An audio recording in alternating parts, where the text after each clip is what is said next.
4 प्रकार की मुक्तियां भागवत में बताई गई, 5 प्रकार की। कपिल देवभूति संवाद में 5 मुक्तियां बताई गई हैं, ध्यान से सब लोग सुनो। भगवान कपिल देवभूति माता को ज्ञान उपदेश कर रहे हैं और ज्ञान उपदेश करते हुए मैया से कहते हैं, मैया मेरी 5 प्रकार की मुक्तियां होती हैं। कौन कौन सी? वो पूरा प्रसंग बहुत सुंदर है, वो पूरा प्रसंग ही सुनाते हैं। कपिल देवभूति संवाद, जिसे सांख्य शास्त्र कहते हैं, इसका एक बार हमने विस्तार निरूपण दत्त धाम नासिक में मास कथा में किया था। तो वहीं भगवान कहते हैं, जो ये देने वाले बैठे हैं ऊपर मुक्तिनाथ, 5 प्रकार की मुक्ति है कि सालोक्य सामीप्य साष्टि, कि सालोक्य साष्टि सामीप्य, सारूप्यम एकमत्युत, दीयमानं न गृह्णन्ति, बिना मत्सेवनम जना। सबसे पहली मुक्ति क्या है? तो कहते हैं सालोक्य, भगवान के लोक की प्राप्ति हो जाना। आपने अपने भजन साधन और भक्ति से मृत्यु के उपरांत उस लोक की प्राप्ति। अच्छा, एक बात स्पष्ट कर दें कि मुक्ति प्राप्त करने वाला पुनर्जन्म नहीं लेता।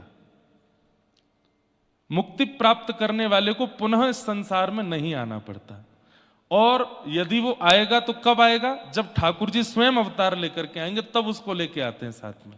जैसे जय विजय को भगवान रावण कुंभकर्ण बना करके लाए, ऐसे ही भगवान समस्त वैकुंठ में निवास करने वाले, गोलोक धाम में निवास करने वाले, साकेत में निवास करने वाले अपने प्रिय भक्तजनों को, जिनको मुक्ति मिल चुकी है, अपनी लीला में ही उनको लेकर के आते हैं। बाकी उनको पृथ्वी पर नहीं आना पड़ता। या फिर कभी कभी भगवान अपने किसी भक्त को आचार्य बना करके पृथ्वी पर भेजते हैं कि जाओ तुम भक्ति का, ज्ञान का थोड़ा प्रचार करो, जिसमें आद्य गुरु शंकराचार्य भगवान, श्रीमद रामानुजाचार्य भगवान, श्री रामानंदाचार्य भगवान, श्रीमद वल्लभाचार्य भगवान, ये जितने भी आचार्य हुए, ये सब भी भगवान ने भेजे इनको।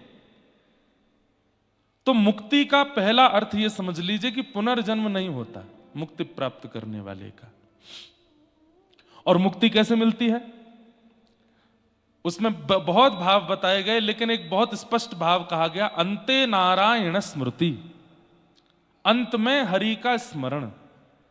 अंतिम श्वास चल रही हो और उसी समय मुख से नारायण, हरि, कृष्ण, माधव, गोविंद, गोपाल, राधा, कोई भी नाम, भगवान नाम यदि अंतिम श्वास में निकल जाए, मुक्ति निश्चित है। अब अंत में नाम निकले, उसके लिए क्या करना पड़ेगा? बोलो जीवन भर बोलो। जीवन भर बोलोगे तो ही अंत में निकल पाएगा, नहीं तो जन्म जन्म मुनि जतन कराही, अंत राम कही आवत नाई। अंत में राम नहीं निकलता मुख से। अंत में राम नाम निकले, अंत में नारायण निकले, अंत में हरि निकले, उसके लिए जीवन भर बोलना पड़ेगा। इसलिए हमारे यहां कहते हैं जपते रहो, जपते रहो, जपात सिद्धिर, जपात सिद्धिर, जपात सिद्धिर न संशय। दूसरी बात, मुक्ति किनको मिलती है? यहां भागवत जी में 2 मुक्ति के विधान बताए गए हैं। कौन बताता है पता है? वृत्रासुर। वृत्रासुर, स्तुति सुनी है सब लोगों ने, कथा भी सुनी है वृत्रासुर की। तो वृत्रासुर जब देवताओं से युद्ध कर रहा था तो सारे राक्षस भाग गए, युद्ध नहीं कर रहे थे। तब वृत्रासुर उनको कहता है कि 2 प्रकार के लोगों की मुक्ति होती है। पहले कौन? जो जीवन भर हरि नाम गा करके अंत में हरि नाम उच्चारण कर लें और अंतिम श्वास में भगवान नाम ले लें, उनकी मुक्ति होती है। दूसरे, जो अपने देश, समाज, परिवार, राष्ट्र और धर्म के लिए प्राण त्यागते हैं, उनको मुक्ति मिलती है।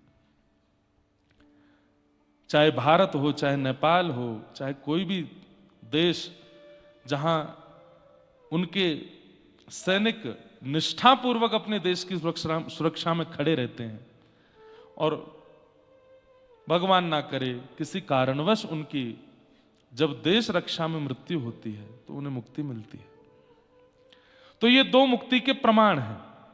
तीसरा मुक्ति का कारण बताते हैं स्वभाव मधुर रखा हो जीवन भर, इतना अच्छा स्वभाव रखा हो, सबसे प्रियता से बोलना, सबके साथ में किसी के साथ छल कपट आदि आदि दोषों से ना युक्त होना, उसको भी मुक्ति मिलने की संभावना होती है। मुक्ति तो मुक्ति जिसको मिलती है, पहला उसको क्या मिलता है? सालोक्य। पहली मुक्ति है लोक। अगर आप राम उपासक हो तो आपको साकेत धाम मिलेगा। अगर आप कृष्ण राधा कृष्ण युगल उपासक हो तो आपको गोलोक धाम मिलेगा। यदि आप नारायण उपासक हो तो आपको वैकुंठ मिलेगा। ये 3 लोक हैं, इनमें कोई अंतर नहीं है, ये इंटरकनेक्टेड हैं तीनों लोक। कभी कभी गोलोक धाम के लोग साकेत भी घूम के आते हैं, वहां राम जी का दर्शन करके आते हैं मधुर। कभी कभी साकेत धाम वाले गोलोक धाम भी हो आते हैं, वहां पे बाल कृष्ण प्रभु का दर्शन करे आते हैं। और कभी कभी तो देवता भी इधर उधर चले जाते हैं। गोलोक धाम वाले ठाकुर जी साकेत धाम चले जाते हैं, साकेत धाम वाले यहां पर आते हैं। कितना अच्छा लगता होगा कि अब जैसे गोलोक धाम में हमारे स्वामी कौन? भगवान कृष्ण। अब वो सबको कहते होंगे बढ़िया सजाओ गोलोक धाम को। बोले क्यों? राम जी आ रहे हैं आज। अब देखने वालों को कितना सुख मिलता होगा। एक ही है दोनों, वही राम है वही कृष्ण है, और एक जैसे ही रूप हैं, एक जैसे ही नेत्र हैं, एक जैसी हंसी, एक जैसा रूप रंग, सब कुछ। और जब राम जी आते हैं तो श्री कृष्ण उनकी आरती करते हैं, सब भक्तों से, सब भक्तों का परिचय देते हैं। देखो ये काठमांडू ते आयो है, ये पोखरा ते आयो है, ये बंबई से आयो है। इसकी वैसे स्थिति तो नहीं थी मुक्ति वाली, लेकिन ठीक है, अंत में नारायण नाम निकल गया था तो हमने दे दी। और ये मैया है, बहुत बढ़िया बढ़िया प्रसाद बनाती है। राम जी को ठाकुर जी घुमा रहे हैं गोलोक धाम में, सिया जी को किशोरी जी श्री राधा रानी लेकर के जा रही हैं। वहां यमुना जी भी हैं, गिरिराज जी भी हैं, श्री वृंदावन भी। और ये जो वृंदावन, यमुना जी, गिरिराज जी पृथ्वी के है ही नहीं, ये गोलोक धाम से ही पधारे हैं। श्री गिरिराज जी, और श्री गिरिराज जी पहले हिमालय में पधारे, हिमालय से फिर व्रजधाम पधारे। यमुना जी हिमालय में पधारी, हिमालय से फिर व्रजधाम में पधारी। पर वृंदावन तो स्वच्छंद पृथ्वी पर पधारा, वृंदावन 84 कोस धाम में। तो इस प्रकार गोलोक धाम किनको मिलता है? जो कृष्ण उपासक है। साकेत किनको मिलता है? जो राम उपासक है। और वैकुंठ किनको मिलता है? जो नारायण उपासक है। पर इसमें कदापि भेद मत रखिएगा। हम लोग कई बार ऐसा भेद रख लेते हैं, अरे हमको गोलोक धाम मिलेगा, हमको तो राम जी प्रिय हैं। नहीं, तीनों लोग आसपास ही हैं, इंटरकनेक्टेड हैं, जा सकते हो। जैसे हम लोग कभी बद्रीनाथ चले जाते हैं, अयोध्या चले जाते हैं, जगन्नाथ चले जाते हैं, ऐसे ही जा सकते हैं आपस में। सब दर्शन नारायण के भी होंगे, राम के भी होंगे, कृष्ण के भी होंगे, पर मूल उपासना से एक लोक मिलता है। तो पहला मुक्ति का क्या स्वरूप है? सालोक्य, लोक की प्राप्ति होती है। इससे भी थोड़ी अपग्रेड मुक्ति है, सालोक्य साष्टी। साष्टी मुक्ति क्या है? एक तो होता है कि लोक मिल गया, अब उस लोक में भी थोड़ी सी प्रायोरिटी मिल गई। प्रायोरिटी कैसे मिल गई? किसी को रूम मिला मुक्तिनाथ मंदिर से खूब दूर, किसी को मिला बिल्कुल चरणों में ही, वहीं जाने का ही अवसर मिल गया। मतलब अब लोक प्राप्ति तो बहुतों को हो जाती है, पर उस लोक में भी ठाकुर जी के थोड़ा पास रहने का अधिकार सबको नहीं मिल पाता। तो शास्त्री मुक्ति क्या है? बोले जिसने खूब कथाएं सुनी हो, खूब मंगल मंगल अपने जीवन में उत्सव आदि किए हों, और फिर भगवान नाम गाते हुए अंत में हरि नाम बोला हो, उसको शास्त्री मुक्ति मिलती है। ठाकुर जी उसको अपनी कोई एक सेवा, दूर की सेवा लेकिन थोड़ी समीप मिल जाती है। जैसे भगवान आकर के सभागृह में बैठेंगे, तुम पहले ही जाकर के वहां आसन बिछा दो, पहले ही जाकर के वहां इत्र का लेपन कर दो। ठाकुर जी इस सभा में कुछ पाने के लिए आएंगे, तुम अपने जो बढ़िया तुमको बनाना हो बना दो वहां जाकर के। ऐसे एक अंदरूनी सेवा मिल जाएगी जिसमें आपको थोड़ा सामिप्य अनुभव होगा ठाकुर जी का। इस मुक्ति को क्या कहते हैं? शास्त्री। पर शास्त्री मुक्ति अधिकतर उन्हीं को मिलती है जिन्होंने जीवन भर सेवा की हो। जैसे अपने लड्डू गोपाल की सेवा में खूब बढ़िया बढ़िया व्यंजन बना बना करके खिलाए हों, तो मुक्ति के बाद में ठाकुर जी फिर व्यंजन की ही सेवा दे देते हैं, बढ़िया है। गजराज तारो तेने आवने को जावने को खावने पकावने को मीराबाई तारी है। नरसी मेहता को तारो वहीवार सवारने को, वेदन सुनावने को जय देव तारो है। गोस्वामी तुलसीदास जी आज भी साकेत धाम में बैठ करके लीला ही गाते होंगे, क्योंकि जीवन भर लीला ही गाई है।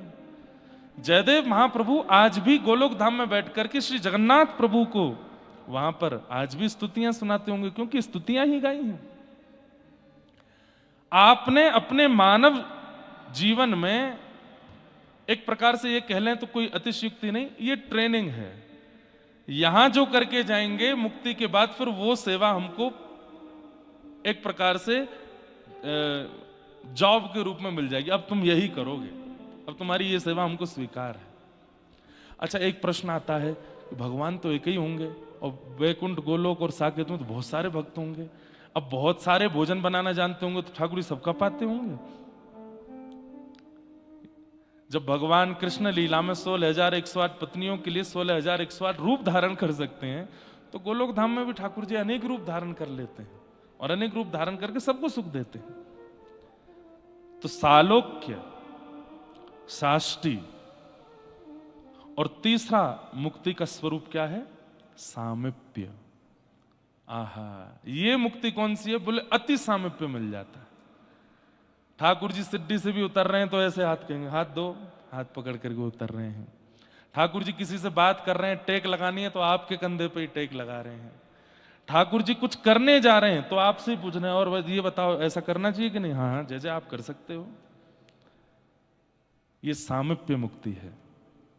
इसमें ठाकुर जी आपके समीपता का अनुभव करते हैं और आपको, जैसे उद्धव, वृष्णीनाम प्रवरो मंत्री कृष्णस्य दयितः सखा शिष्यो बृहस्पतिर साक्षात उद्धवो बुद्धि सत्तम। इतनी बढ़िया कथा चल रही है, इतना बढ़िया मौसम है, दो चारों को झोंके आ रहे हैं, कौन ही मार के उठा दिया करो, मुक्ति मिल जाएगी उठाने वाले को। एक आध कोई आते हैं पर आ जाते हैं कभी कभी। तो पता नहीं, हमको तो नींद ही नहीं आ रही है यहां पर। आप लोग कैसे सो रहे हैं? रात में भी सो रहे हैं तो पता है कि हम सोए हैं, लेटे हैं, हल्का सा सिर में दर्द सा होता रहता है। ये प्रसाद है मुक्तिनाथ का। तो तीसरी मुक्ति कौन सी है? सामिप्य। सामिप्य मुक्ति में जैसे उद्धव, जैसे मधुमंगल, जैसे श्रीदामा, जैसे तन सुखा, मन सुखा, धन सुखा, जैसे कुंभनदास, जैसे सूरदास, जैसे कृष्णदास, इन सबको सामिप्य मुक्ति मिली है। इनसे ठाकुर जी राय लेते हैं। वो बुला रहा है, जाऊं कि नहीं जाऊं? हाँ जय जय, जा सको, चलो तेरी मान के चलेंगे हम। जैसे राम अवतार में हनुमान जी, जामवंत जी, सुग्रीव, ये सब कौन है? ये सामिप्य हैं। ठाकुर जी इनसे पूछते हैं क्या करना चाहिए बताओ। तो सामिप्य मुक्ति जब मिल जाती है तो मुक्ति के बाद में ठाकुर जी का अति सामिप्य, संग चलना। ठाकुर जी आपसे ही पूछेंगे कौन से वस्त्र पहनूं बताओ, ये वाले पहनो, अच्छा ठीक है यही पहनूंगा। अच्छा, इसमें भी सामिप्य मुक्ति भी अनेकों को मिली होगी, तो उनके लिए भी अनेक ठाकुर जी हैं। कहीं पर ठाकुर जी नीले वस्त्र पहन के घूम रहे हैं, कहीं पर पीले वस्त्र पहन के घूम रहे हैं, कहीं पर सफेद, लेकिन आपको अपने वाले ही दिखेंगे, दूसरे नहीं दिखेंगे। अरे अद्भुत है, ठाकुर जी की लीला आड़ी अद्भुत है। वहां इस प्रकार ठाकुर जी सामिप्य मुक्ति देते।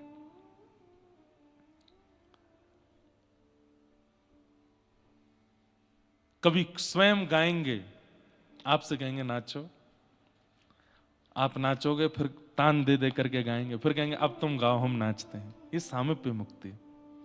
सामिप्य मुक्ति किनको मिलती है? जो जीवन भर भगवत सेवा और गुरु आज्ञा का पालन करते हैं, उनको सामिप्य मुक्ति मिलती है।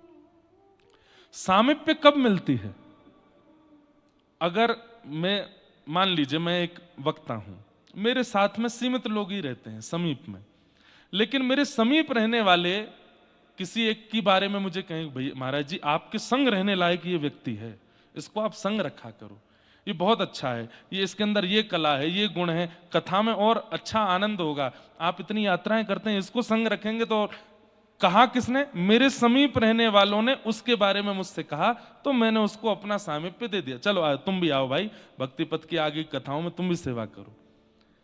आचार्य और गुरुजन ठाकुर जी के ऑलरेडी समीप ही हैं। जब वे आपकी गुहार लगाते हैं कि नाथ इसको समीपता दो, तब ठाकुर जी उसको सामीप्य देते हैं। तो सामीप्य मुक्ति में आचार्य प्रसन्नता बहुत आवश्यक है। गुरु प्रसन्न, आचार्य प्रसन्न, हरिजन प्रसन्न, संत प्रसन्न, भगवत भक्त प्रसन्न, ब्रजवासी प्रसन्न, धामवासी प्रसन्न, यदि आपसे हो जाएंगे तो ठाकुर जी की सामीप्य मुक्ति मिलेगी। उसके लिए उनको प्रसन्न करना बहुत जरूरी है। कई लोग ठाकुर जी को तो खूब प्रसन्न करते हैं, पर ठाकुर जी जिस धाम में रहते हैं वहां के धामी लोगों की खूब निंदा करते हैं। वृंदावन अच्छा है, राधा रमन जी बहुत अच्छे हैं, राधा वल्लभ जी के दर्शन बहुत मधुर हैं, बिहारी जी के, पर गोस्वामी जन तो ऐसे हैं, ब्रजवासी जन तो ऐसे हैं, वहां तो ऐसा होता है, धाम में ऐसा होता है। बताइए, हैं पंडा लोग लूटते हैं, पकड़ लेते हैं। जगन्नाथपुरी जाते हैं, अब आपके संग थोड़ी, वहां तो सब, वहां भाई है ही ऐसा, वो प्रेम है उनका। अब वहां पंडा जी सीधे, वो 2 छड़ी सी रहती है उनके हाथ में, सिर पर मारेंगे, इधर आओ आरती करो, आरती भीतर की आरती करो, आरती करते 500 रुपए चढ़, 500 नहीं 2 और चढ़ाओ इस पर। हमारे पूज्य नाना जी कहते थे, लाला देख, धाम में तुमको जीवन भर तो रहना नहीं है, 1 दिन 2 दिन 5 दिन 7 दिन 9 दिन के लिए गए हो, इसमें जितना धन निकलता है ना, ये वही धन है जो तुम्हारे पूरे परिवार और तुम्हारी बुद्धि को विकृत करने वाला है। इसलिए जो निकल जाए उसको निकाल दो।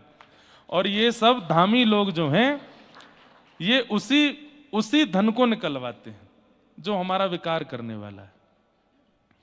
तो भले ही कैसा भी हमने दृश्य देख लिया, संसार में जो नहीं होता वो हमने धाम में देख लिया, तो भी निंदा मत करो, नहीं तो सामीप्य मुक्ति नहीं मिलेगी।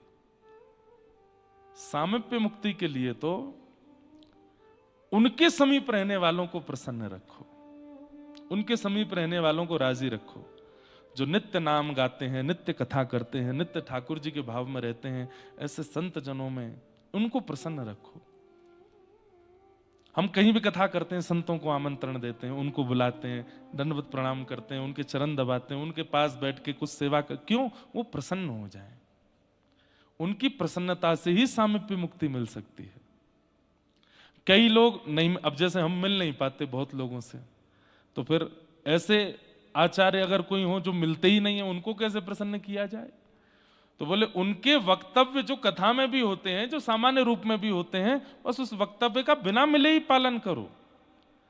आपको वो देख लेंगे कि आप उनके कथन पर अनुकरण कर रहे हो, तो ही वो प्रसन्न हो जाएंगे, और उनकी प्रसन्नता से सामीप्य मुक्ति।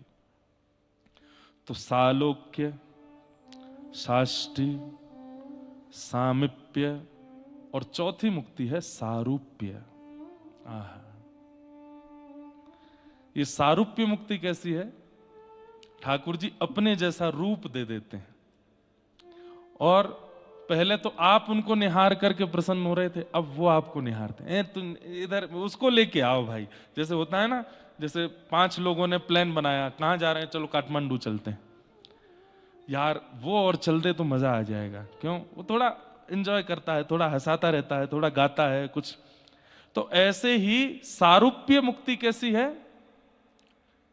समीप रहने वाले भले ही 10 बैठे हों, लेकिन ठाकुर जी उन 10 से भी उसकी चिंतन कर रहे हैं, उसकी बात कर रहे हैं। अरे एक वो है, कौन? बोले उद्धव, उसको बुलाओ।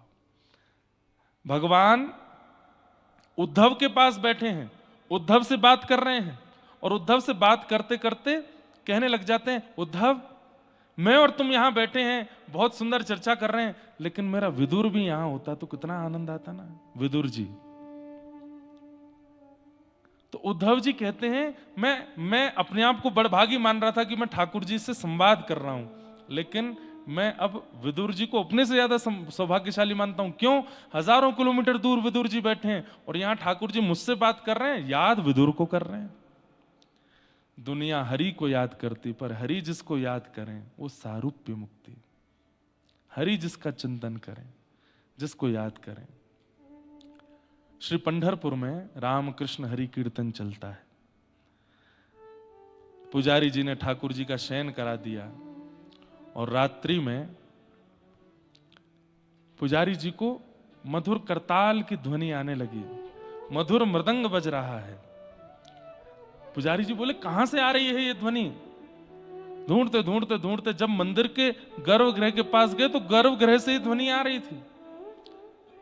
पुजारी जी ने धीरे से पर्दा हटा करके भीतर देखा तो क्या पाया कि रुक्मणी जी मृदंग बजा रही हैं और श्री ठाकुर जी अपने हाथ में करताल लेकर के ज्ञानोबा तुकाराम, ज्ञानोबा तुकाराम, ज्ञानोबा तुकाराम, ज्ञानोबा तुकार, ज्ञानोबा तुकाराम कीर्तन कर रहे हैं ठाकुर जी। और रुक्मणी जी खूब आनंद में भर करके महाराज मृदंग बजा रही हैं और ठाकुर जी उछल उछल के कीर्तन कर रहे हैं, ज्ञानोबा तुकाराम। पूरे दिन हम ठाकुर जी का कीर्तन करते हैं, पूरे दिन कीर्तन करने वालों का नाम फिर रात में ठाकुर जी सजा करके कीर्तन में फिर ठाकुर जी गाते हैं। ठाकुर जी भक्तों का कीर्तन करते हैं, ज्ञानोबा तुकाराम। किसी ने पूछा ठाकुर जी से, क्या ये दो ही भक्त आपको प्रिय हैं? मीराबाई हुई, जनाबाई हुई, कबीरदास हुए, इतने सारे भक्त हुए, आप ये दो का ही कीर्तन क्यों करते हो? ठाकुर जी बोले, भक्ति शतक के सबसे पहले भक्त कलिकाल में यदि हुए तो वो हुए ज्ञानेश्वर महाराज। और भक्ति शतक के जो 100 साल आए थे भक्तों के, जिसमें केवल भक्ति हुए थे, उसी बीच में सारे भक्त हुए जितने भक्तों के हम चरित्र सुनते हैं। उन 100 साल में सबसे पहले भक्त हुए ज्ञानेश्वर और सबसे 100 वर्ष के अंतिम भक्त हुए तुकाराम जी। ठाकुर जी बोले इन दोनों का नाम लेता हूं, बीच में सब आ जाते हैं, सबका नाम आ जाता है। ठाकुर जी हरिस्मरण, भक्त स्मरण करते हैं और ऐसे भक्त स्मरण करने वाले भक्तों को सारूप्य मुक्ति मिलती है। अच्छा एक बात बोलूं,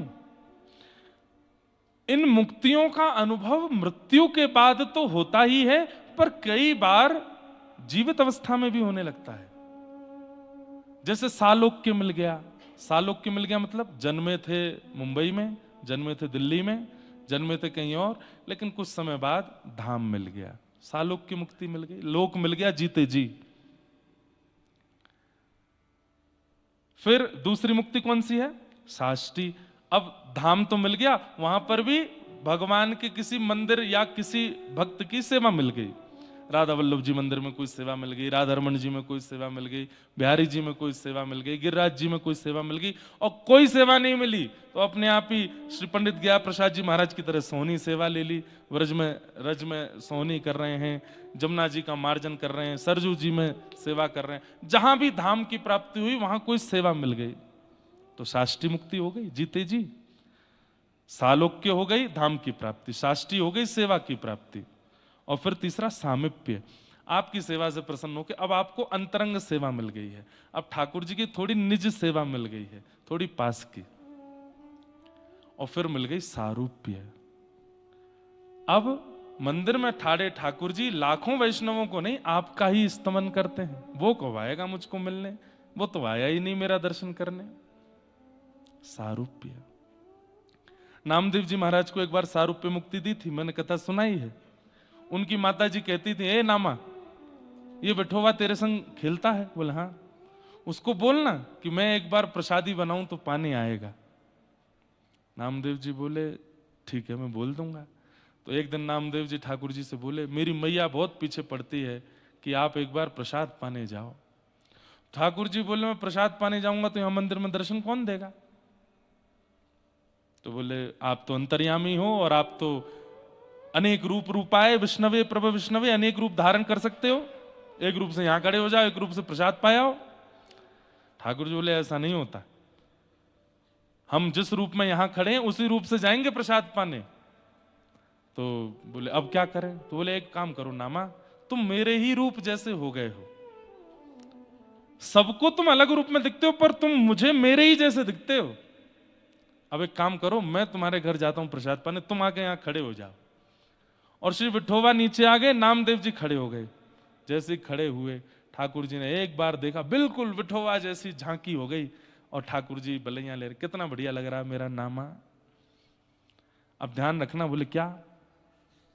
सुबह सुबह 3:30 बजे मंगला आरती होगी, तुम्हारी नींद पूरी नहीं हुई होगी, तब भी तुमको उठा दिया जाएगा, इसलिए आंखें खोल लेना, उबासी मत लेना। दूसरा, पंचामृत से अभिषेक कराया जाएगा, दूध घी दही सब तुमको डाला जाएगा, जब शहद पड़ेगा तो जीभ में पानी आ जाएगा, उसको खा मत जाना। कहीं तुमने जीभ निकाली, पुजारियों ने देख ली तो जीभ पकड़ लेंगे तुम्हारी, आज तक तो निकाली नहीं, आज कैसे निकली?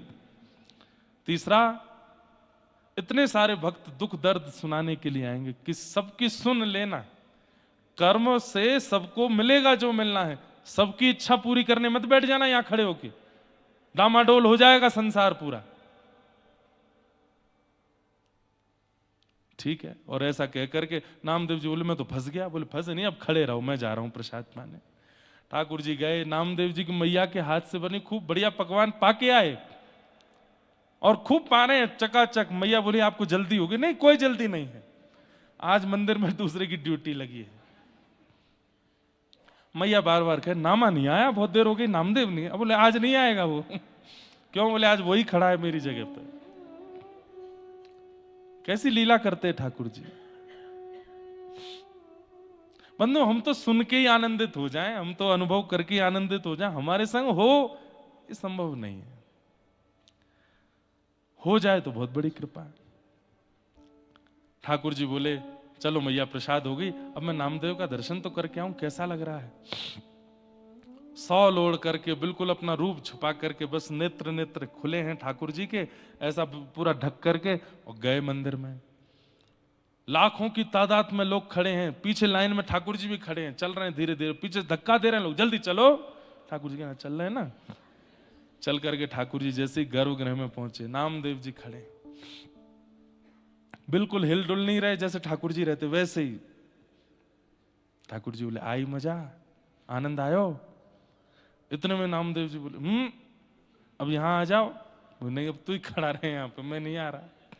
बोले जय जय, हाथ जोड़ू, हमें परमात्मा नहीं बनना, आप भी बनो परमात्मा। तो ठाकुर जी ने बोले अभी एक काम तो करने दो। बोले क्या करोगे? बोले परमात्मा के सामने खड़ा हूं, प्रणाम तो करूंगा। और ठाकुर जी ने जैसे ही प्रणाम किया, नामदेव जी के नेत्र सजल हो गए। जय जय, ये सब क्यों करते हैं आप? बोले तुम सब भक्त ही तो मेरे प्राण हो, तुम सब भक्ति ही तो मेरा जीवन हो। मेरा यश गा गा करके, मेरी कथाएं सुन सुन करके, मेरे नाम गा गा करके मेरा दर्शन करते हो, मुझे लाड लड़ाते हो, मेरी सेवा करते हो, तुम सब मेरे आराध्य हो। इसलिए एक समय आने पर जब तुम्हारी स्थिति ऊंची हो जाती है तो मैं परमात्मा होके भी तुमको प्रणाम करता हूं। सारूप्य। तो जरूरी नहीं कि मृत्यु के बाद ही ये मुक्ति मिलती है, ये जीवित अवस्था में भी मिल जाती है। सारूप्य, सालोक्य, साष्टी, सामीप्य, सारूप्य और अंतिम मुक्ति एकत्वम। एकत्वम मुक्ति का मतलब क्या है? अब आप अलग नहीं हो, आप ठाकुर जी में ही विलीन हो जाते हो। फिर जो ठाकुर जी देख रहे हैं वो आप देखते हो, जो ठाकुर जी बोल रहे हैं वो आप सुनते हो, जो ठाकुर जहां जा रहे हैं, श्री जी के साथ जो लीला कर रहे हैं, गोपियों के साथ जो लीला कर रहे हैं, मतलब जब श्याम सुंदर चलते हैं तो असंख्य भक्त उनके चित्त में होते हैं जो एकत्वम हो चुके हैं, और उनके भीतर ही बैठ करके, जैसे अभी मैं देख रहा हूं, ये मैं जो है ना, ये सारे भक्त ही बोलने लगते हैं, वो ठाकुर जी के अंदर से ही सब देखने लगते हैं और ठाकुर जी की लीला का अनुभव करने लगते हैं। वो दो नहीं रहते, फिर एक ही हो जाते हैं, एकत्वम। ये अंतिम मुक्ति, पांचवी। और इन पांचों मुक्ति को प्रदान करने की सामर्थ्य कलिकाल में इनकी है, जिनकी शरण में हम बैठे हैं, मुक्तिनाथ भगवान। इन पांचों के जो प्रदाता हैं, इन पांचों के जो दाता हैं, इन पांचों को देने का जो सामर्थ्य रखते हैं, उनकी शरण में हम आए। जो प्रिय लगी हो पांचों में से बोल दो जाके, नाथ सालोक्य दे दो, सारूप्य दे दो, साष्टी दे दो, सामीप्य दे दो, एकत्वम दे दो। कोई भी आपके पास, इन पे छठवीं और कोई चीज नहीं है, इनसे आपको फैक्ट्री चला दो, बोले वो क्या होता है? हम पे 5, भाई दुकानदार पे जितनी साड़ी होंगी उतनी तो दिखाएगा, इन पे 5 ही हैं और ये 5 ही दे सकते हैं आपको। तो इन 5 का भाव आप इनसे कह सकते हो और इनके द्वारा प्राप्त हो जाएगा। लेकिन अब आती है एक अलग बात। नीचे भगवान इसी श्लोक में कहते हैं, दीयमान न गृहणंती बिना मत से वन जना। ठाकुर जी कहते हैं, लेकिन देवहूति माता, ये पंच मुक्ति प्रदान करने की सामर्थ्य मेरे अंदर है, लेकिन मेरे प्रेम लक्षण से युक्त भक्त इन 5 को कभी स्वीकार नहीं करते। मेरे इन 5 मुक्तियों को देने पर भी वो हाथ खड़े कर देते, नहीं चाहिए नाथ, हमें नहीं चाहिए।